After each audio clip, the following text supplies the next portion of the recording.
Sa video na to, magbibigay ako ng 3 important tips sa mga gustong bumili ng second hand car battery.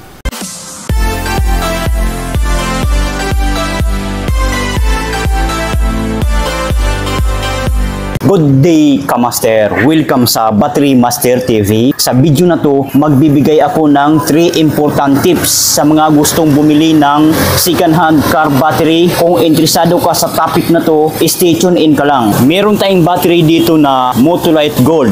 Ang size or sukat sa battery na to, 3SM, 70 amperes, 12 volts, maintenance free battery. Ibig sabihin, less hassle. Hindi natin kailangan na magtutubig kasi ang battery na ito ay ready to use. At once na ma-meet na ang 2 to 3 years or 4 years, i-dispose na ang baterya na ito. So sa madaling salita, palitin na.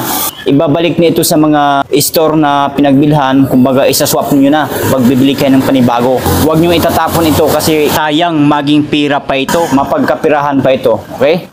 So, ang topic natin dito ay sa mga gustong bumili ng second hand car battery, paano nga ba natin malalaman na good pa ang baterya na binibinta nila para hindi naman masasayang ang ating pinambiling pera kasi pera po yan, pinaghirapan natin, dugo at pawis po ang inabot natin dyan. Kaya dapat maging aware tayo sa pagbili ng second hand na mga car battery, mga battery. Ituturo ko sa inyo kung paano malalaman. For example, ito yung baterya na inyong binili second hand. So ngayon, unang gagawin natin, ito po ang tips number 1. Dapat ang tester nila ay battery analyzer katulad po nito. Huwag po yung tester na walang CCA. Hindi makikita yung healthy ng isang battery or CCA. Dapat ganito. So, siyempre, patest ninyo. Sikabit nyo sa negative at sa positive. Ayan.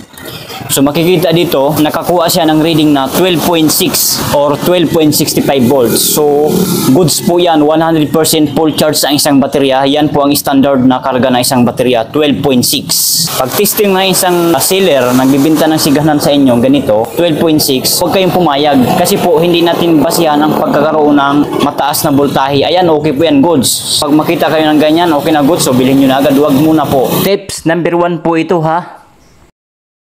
Tips number 2 na po tayo. Kung mapapansin natin itong 6 na butas ng isang baterya, 6 na takip po yan ha. So bubuksan natin yan. Sa pagbukas yan, pira lang po katapat. Mabubuksan na natin yan. Ito, pira lang po. Yan.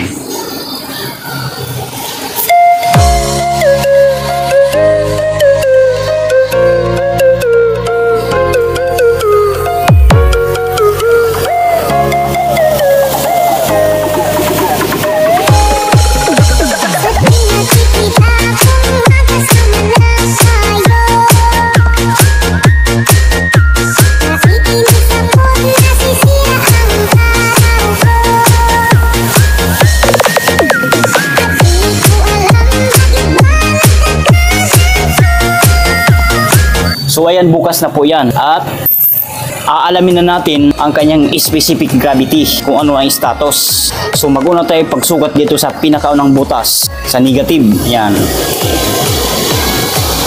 Unang butas, ang sukat ng tubig ay 12.50 or 1.250. So goods na goods. Malakas ang isang baterya. Pangalawang butas, ang sukat ng tubig ay 12.50 or 1.250, which is tumapat sa kulay puti. So goods na goods pa rin yan. Pangatlong butas, ang sukat ng tubig ay 12.50 pa rin, which is tumapat sa kulay puti or 1.250. So goods na goods pa rin pagka ganyan. Pang-apat na butas na tayo.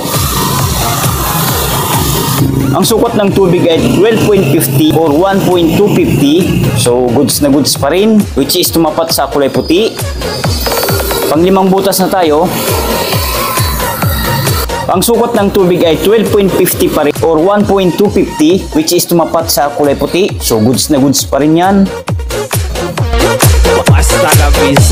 Pang-anim na butas na tayo, last but not the least. Ang sukat ng tubig ay 12.50 pa rin or 1.250, which is tumapat sa kulay puti. So goods na goods pa rin. Ayan, kita nyo naman po. So overall,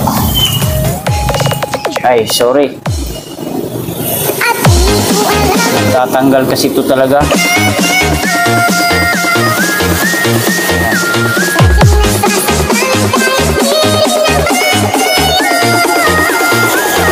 So overall, ang status sa battery na ito ay goods pa siya. Goods na goods pa. Full charge at wala pang sira sa 6 na butas ng baterya. So pagka ganyan, porkit nasukat na natin ang tubig niya, wala tayong nakikitang sira, okay na kayo. Huwag pa po kayong papayag. May isang tips pa tayong gagawin. 3 tips po tayo. Ang sinasabi kong 3 tips ay yung CCA, Cold Cranking Amperes na isang baterya. Cold Cranking Amp, CCA at saka healthy na isang baterya. Dapat may ganito sila.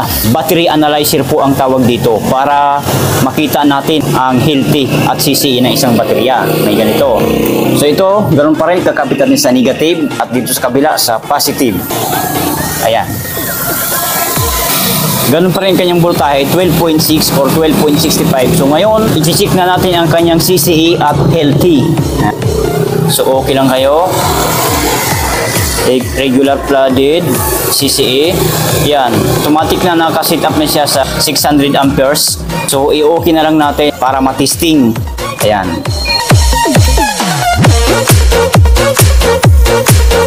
As you can see Kamaster, ang nakalagay dito ay good battery. Ang CCA niya ay 635 CCA. Ang healthy ay 100%. Ang charge ay 98%. Internal resistance ay 4.7. So good battery po siya. Ayan.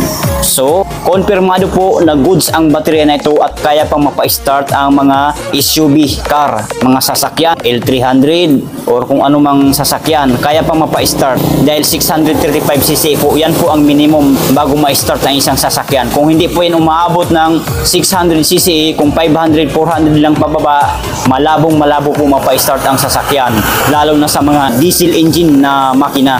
So ito, kahit diesel engine, kaya pa po mapa-start nito na battery. 635cc pa kasi. Pero kung naging 500cc yan, hindi na yan kaya mapa-start ang diesel engine. Pero sa mga gasoline engine, pag 500cc pa ang isang baterya, kaya pa mapa-start. Pero pagka sa mga diesel engine, dapat 600 mahigit or something, 700 bago ma-start. Okay? So, konfirmado po na goods baterya ito, kahit second hand lang. Remember po, second hand po ang baterya na ito. Dapat ganito po, pagbibili kayo para hindi po masayang ang inyong mga pera. Hindi po masasayang ang ating mga kapirahan. Okay? Ito po dapat ang baterya na binibinta ng mga second hand. So, sa mga hindi pa nakakaalam, balik-balikan nyo lang panoorin itong video. Ito yung gawin yung guide pagbibili kayo ng second hand na battery. Okay?